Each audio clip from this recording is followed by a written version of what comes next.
우리 함께 인사 나누시겠습니다. 사랑합니다. 네, 오늘 말씀 제목은 길이 보이지 않습니까? 라는 제목으로 시편 32편과 요한복음 14장 6절 말씀을 중심으로 잠깐 말씀을 상고해 보겠습니다. 우리들의 삶은 모든 것이 선택입니다. 그렇지 않습니까? 다르게 살 가능성도 물론 있습니다. 그러나 그 선택의 열매를 우리는 따먹는 존재들입니다. 우리가 평소에 주님의 인도를 받는 그런 삶을 사는 것은 그래서 너무나 중요한 것입니다. 인생이 완전히 달라지는 것이죠. 보십시오. 여러분, 인류 역사상 가장 비참하게 몰락한 인종, 이걸 꼽으라면 아마 아메리칸 인디언을 꼽을 것입니다. 그들은 자신들이 그 소유했던 그 아메리카의 광활한 땅, 정말 아름다운 땅을 다 빼앗기고 완전히 쇠락한 그런 종족입니다. 그들이 그렇게 잘못됐던 이유는 간단합니다. 지도자들의 잘못된 판단 때문에 그랬습니다. 먼저는 영국과 프랑스가 그 미국 땅을 차지하기 위해서 치열한 전쟁을 벌였을 때 아메리카 인디언들은 바로 프랑스 편을 들었습니다. 그러나 인디언들은 프랑스를 위해서 열심히 싸웠지만 프랑스가 패배를 했고 결국 인디언들은 영국군들의 모진 보복을 받고서 그 세력이 완전히 반감해 버렸습니다.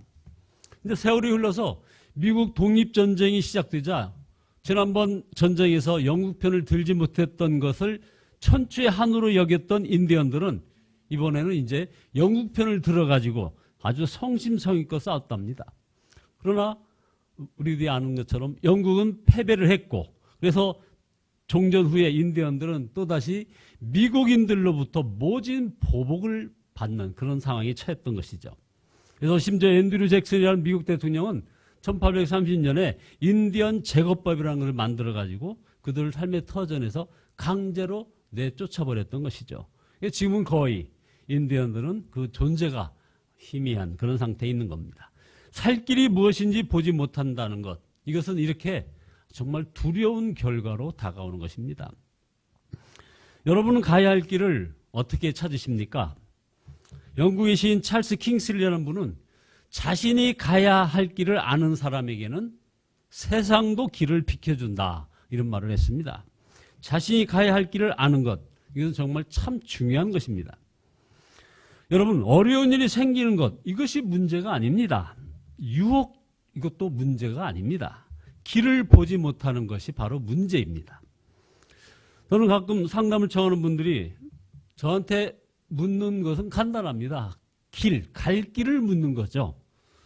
목사님, 이럴 때는 어떻게 해야 합니까? 하는 길을 묻는 겁니다. 일일이 다 답변을 못 드리지만 오늘 이 말씀에서 여러분들 그 답을 한번 찾아보시기 바랍니다. 가장 갈 길을 정확하게 안 그런 성경상의 대표적인 인물이 바로 오늘 시편 32편의 저자인 이 다윗입니다. 다윗은 삶의 위기가 여러 번 있었지만 그때마다 가야 할 길을 아주 정확하게 갔다는 것입니다.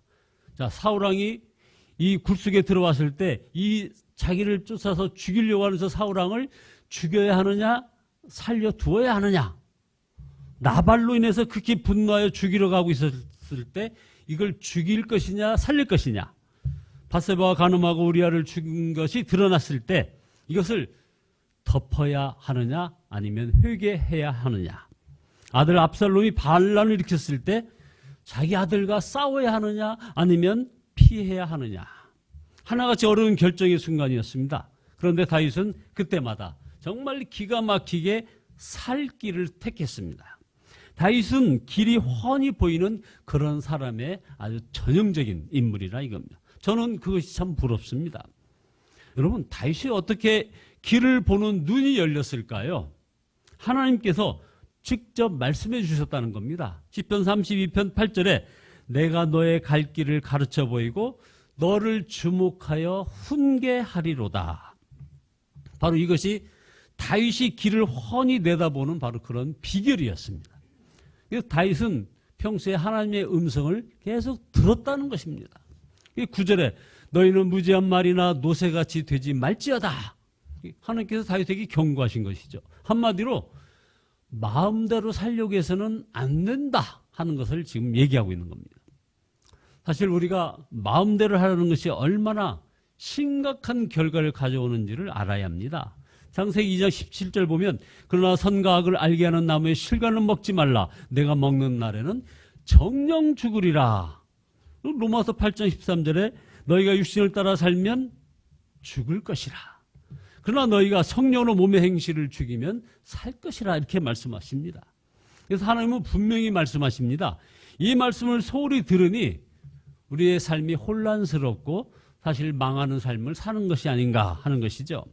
다윗은 하나님이 자신의 목자이신 것을 아주 분명히 했습니다. 그래서 시편 23편 1절에 여호와는 나의 목자시니 내게 부족함이 없으리로다. 여호와 하나님께서 여러분들의 목자이심이 맞습니까, 여러분? 이 말은 다윗은 어떤 성공이나 평안을 위해서 살지 않았다는 것입니다. 대부분의 사람들 길을 잃고 헤매는 이유는 그저 성공과 평안을 판단의 기준으로 삼기 때문에 문제가 생기는 겁니다.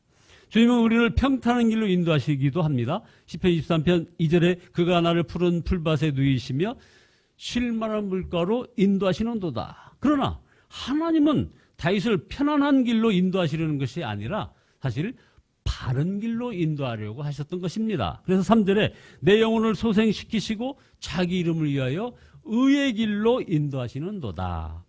그래서 때로는 사망의 음침한 길로도 인도하실 때가 있다는 것입니다. 그래도 다윗은 마음이 흔들리거나 두려워하지 않았습니다. 하나님이 항상 함께 하셨기 때문입니다. 그래서 시편 23편 4절에 주께서 나와 함께 하심이라 주의 지팡이와 막대기가 나를 안위하시나이다.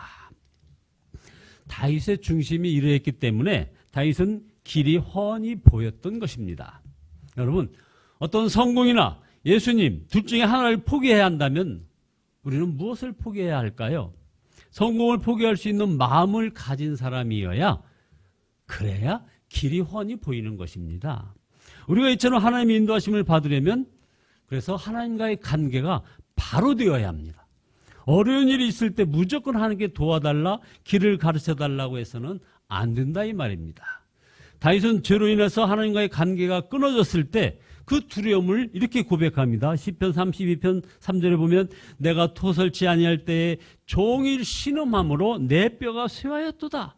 그래서 4절에 주의 손이 주야로 나를 누르시오니 내 진액이 화하여 여름 가뭄에 마름같이 되었나이다.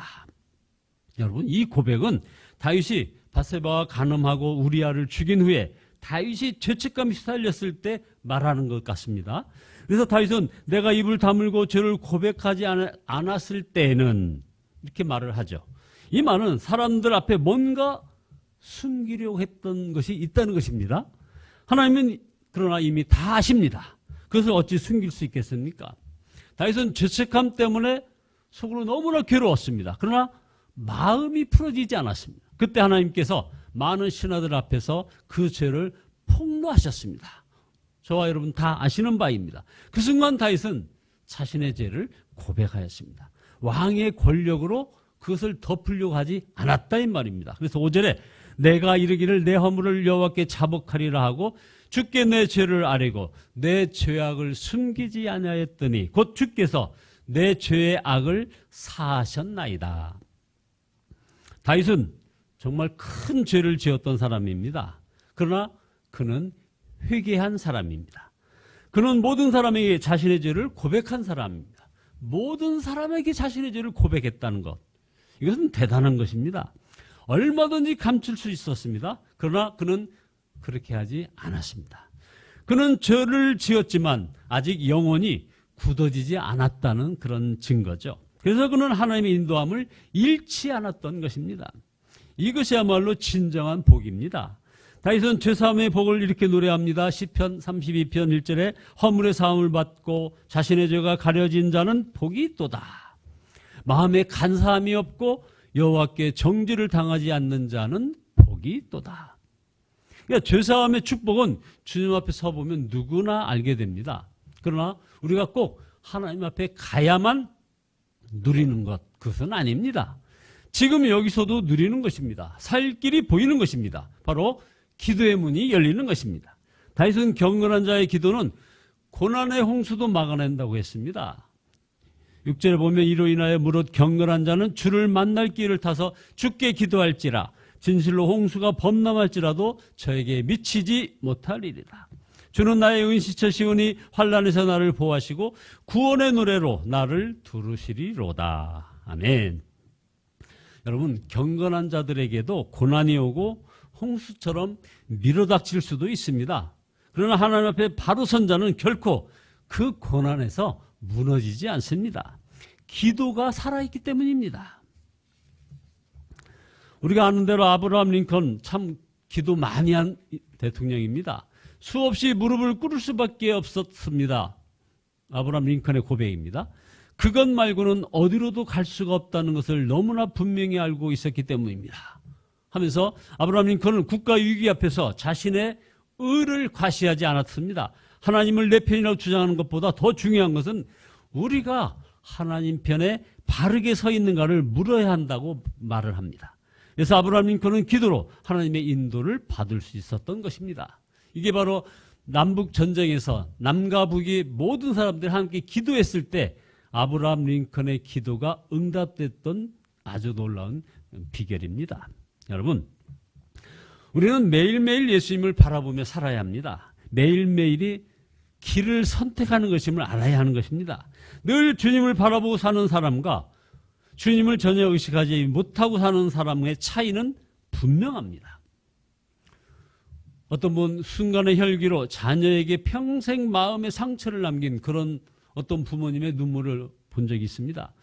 어떤 분 순간의 유혹에 넘어가서 그 가정이 깨어지고 인생이 무너진 그런 어떤 성도의 눈물도 저는 봤습니다. 그러나 순간이 아닙니다. 매일매일 주님과 동행하지 않으니 순간의 혈기와 유혹을 이기지 못하는 것입니다.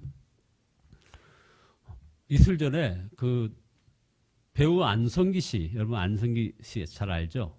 어느덧 나이가 70세더라고요. 이분이 혈액암에 걸려가지고 투병하는 그 투병기를 잠깐 들었습니다. 안성기 씨는 암이 몸에 들어온 다음에 자신의 삶이 다 바뀌었다고 했습니다. 식성도 달라지고 생활도 달라지고 인간관계도 달라지고 마음도 달라졌다는 것이죠. 암이 몸에 들어와도 삶이 달라진다면, 자, 암이 몸에 들어와서 우리들의 삶이 다 이렇게 달라진다면 예수님의 마음에 들어오시면 어떻게 되겠습니까, 여러분? 여러분들, 암이 좋습니까? 예수님이 좋습니까? 암은 왜 그렇게 신경 쓰면서 예수님은 왜 그렇게 소홀히 하느냐 하는 것이죠. 네, 여러분, 어떤 성공에 안달하지 마시고 평안한 삶을 달라고 부르짖지 마시고 바로 그 주님과 친밀함에 대해서 우리는 준비를 해야 됩니다. 주님과 친구처럼 느껴지는 삶을 살아가시기를 바랍니다. 그것이 바로 성공이고 평안인 것입니다. 갈 길이 훤히 보이는 성도가 바로 복된 성도입니다. 그래서 시편 84편 5절에 보시면은 주께 힘을 얻고 그 마음에 시온에 데려가 있는 자는 복이 있나이다.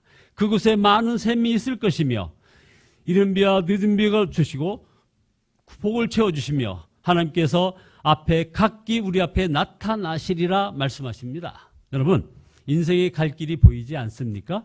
성공보다 예수 그리스도를 택하시기 바랍니다.